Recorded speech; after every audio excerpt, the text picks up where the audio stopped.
মাধ্যমিক এক্সাম কিন্তু শেষের দিকে, আশা করি তোদের সবার খুব ফাটাফাটি এক্সাম হচ্ছে। মাধ্যমিক এক্সাম শেষের প্রায় 10-15 দিন পর থেকে কিন্তু খাতা দেখা শুরু হয়ে যায়, ঠিক আছে।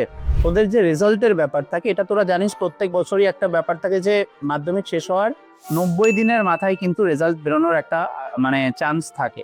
তাহলে সেই হিসাবে ভাবতে গেলে তোদের ফেব্রুয়ারির 12-13 তারিখে শেষ হচ্ছে এক্সাম, তার মানে ফেব্রুয়ারি, মার্চ, এপ্রিল, মে, তার মানে মেয়ের ওই সেকেন্ড থার্ড উইকের দিকে কিন্তু আমরা এক্সপেক্ট করতে পারি যে তোদের রেজাল্ট কিন্তু বেরিয়ে যাবে, ঠিক আছে।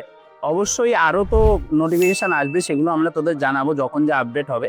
বাট একটা এক্সপেকটেশন রাখা যায় যে মে মাসের মধ্যে, মে মাসের সেকেন্ড উইক মাঝামাঝি কিন্তু তোদের রেজাল্ট বেরিয়ে যাবে। কারা কতটা এক্সাইটেড রেজাল্টের জন্য, কোন এক্সাম তোদের সবচেয়ে বেশি ভালো হয়েছে, কমেন্ট সেকশনে কিন্তু আমি জানতে চাই, ঠিক আছে। আর আমাদের পিডাব্লিউ বাংলা সাজেশন থেকে কেমন কি কমন এসছে সেটাও কিন্তু অবশ্যই জানাতে ভুলিস না। সবার কিন্তু রেসপন্স খুবই ভালো, আমরা যেখানে যেখানে সেন্টারে যাচ্ছি সবাই খুব ভালো রেসপন্স দিচ্ছে। তো আশা করি খুব ভালো কিন্তু তোদের এক্সাম হচ্ছে। আর দেখা হবে, রেজাল্ট খুব ভালো হলে তো বিজয় সম্মানে দেখাই হচ্ছে।